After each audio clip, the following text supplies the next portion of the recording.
Гидравликалық машинаның кіші поршень ауданы 15 см квадрат, үлкен ауданы 300 см квадрат. Кіші поршеньге 350 ньютон күш әрекет етсе, үлкен поршеньге қандай күш түседі? Берілгені. Кішіні S1 дейік, F1, үлкенді S2, F2 дейік. Яғни кіші нөмірлері бірінші, үлкен нөмірлері екінші етіп ыңғайлы. S1 15 см квадрат, үлкені 300 см квадрат. Түсетін күшіміз кішіге 350 ньютон. Табу керек екінші күш. Талдау. Бізде күштердің қатынасы аудандардың қатынасына тура пропорция. Бұдан F2 табу үшін пропорция арқылы F1 бөлу көбейту болып барады. Сонда S2 бөлінген S1 көбейтілген F1.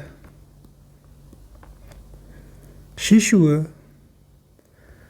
ХБЖ айналдырмай қойып, қазір олар қысарып кетеді. Сантиметр квадраттар.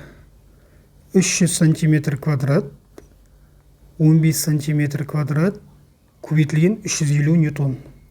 Сантиметр квадрат қысқарады, 15 пен 300 қысқарады, 20 болады. 20-ны 350-ге көбейтеміз. 7000 ньютон. Жауабы 7000 ньютон, қысқаша 7 килоньютон. 200 ньютон күш әсерінен гидравликалық пресс ауданы 2 см квадрат болатын кіші поршень 16 см түсті. Үлкен поршень ауданы 8 см квадрат. Үлкен поршень көтерген дененің массасын табу керек. Берілгені. Бірінші ол 200 ньютон, кіші ол күш. Кіші аудан 2 см квадрат. Үлкен аудан 8 см квадрат. Еркін сөйлеуін 10 деп алайық, ньютон килограмм. Табу керек көтерілген масса.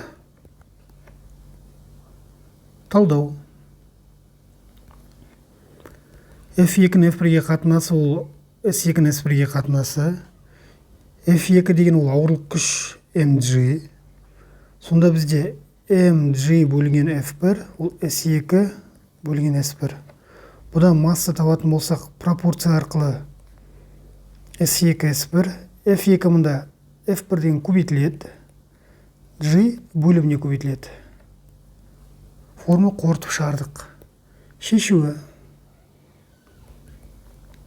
Массын есептейміз. S2 8 см квадрат, S1 2 см квадрат. Күш бізде 200 ньютон, еркін түсуі 10 ньютон килограмм. Ньютон мен ньютон сантиметр квадрат қысқарады, 8 мен 2 қысқарады, 200 бен 10 қысқарады, сонда бізде 80 килограмм шығады. Жауабы көтерілген масса 80 килограмм.